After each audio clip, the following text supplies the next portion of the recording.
Hello, I'm Sylvia Wulf, and I'm the President and CEO of AquaBounty.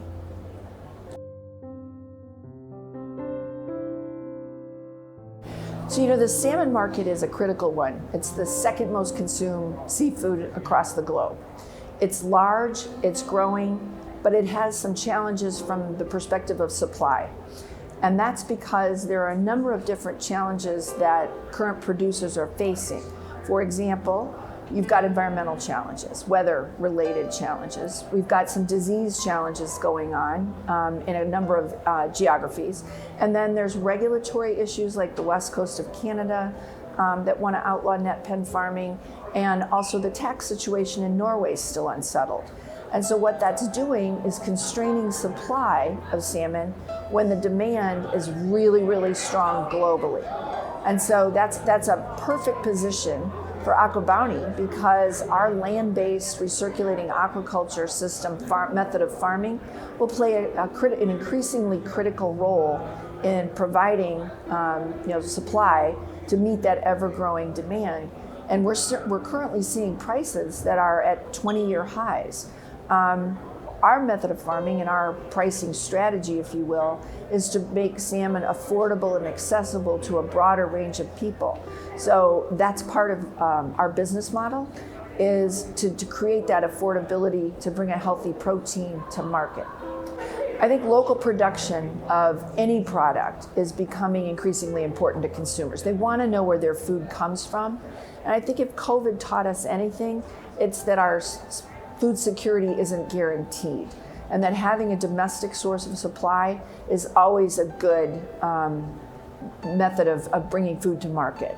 And so I think that consumers increasingly want local, they want a domestic and secure source of supply. Consumers also are very aware of environmental impacts. There's been a lot of discussions around greenhouse gases, carbon footprint, and salmon, unfortunately, has a carbon footprint that isn't necessarily best for the environment. But that's simply because our current farming methodology requires us to farm in waters that are cold, but a lot of the markets are like the US, where you don't have the ability off the coast to be able to farm salmon. And so we're importing 400,000 roughly metric tons a year with a carbon footprint that isn't necessarily best for the environment. AquaBounty's pricing strategy is definitely to be competitive. One of the things that we believe in is we need to keep that price at an affordable level, because our view is that if you keep it at an affordable level, and our prices are really high right now, which means that some people are just going to switch out of salmon, but if you keep it at an affordable level, more consumers will eat salmon. And so we want to make sure that we are at a competitive price point so that we can attract more consumers into the salmon category. So we operate currently 2 farms. One is a broodstock facility on Prince Edward Island in Canada, so that's where all of our eggs are coming from. We operate a farm just north of Indianapolis in Albany, and we've been harvesting there for well over a year and selling all of the output, but it's a relatively small farm. And then we're building a 10,000 metric ton farm in Pioneer, Ohio. And we are under construction. We are working on the first phase, which would be things like incubation, first feeding, nursery, and early rearing. And we're getting ready to finalize the designs for the second part of that farm. And that construction would begin probably sometime mid this summer. So our current farm, just to give you a perspective, our farm in Indiana has the capacity to be able to produce roughly 1,200 metric tons. The farm in Ohio will produce 10,000 metric tons. So it's about 8 times the size of what we could capably do in Indiana. So our GE salmon, the genetic engineering on that product actually took place 30 years ago. And we've been breeding our salmon conventionally. They spawn just like any other salmon for 30 years, right? So we haven't touched their gene structure in 30 years. We're now on our 15th cohort that's being raised in our Indiana farm. The perception, I think, is a false one with lots of misinformation. There's always a stated concern that what happens if there's an escape.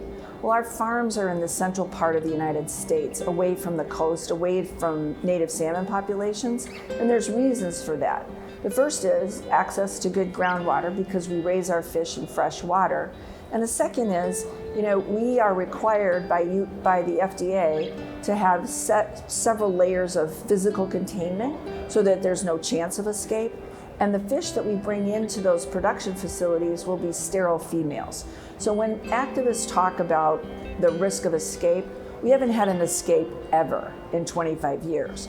And what I would say to the activists, and I think most consumers are starting to recognize this, is using tools like biotechnology to be able to feed 9 billion people. We've got to have a productive food supply, and the old methods aren't going to get us there. So products like ours are really going to play an important role in feeding the planet and protecting the planet going forward. And so we're seeing a real shift in terms of how consumers perceive biotechnology and what its benefits can be. And we believe that that's going to affect our fish positively.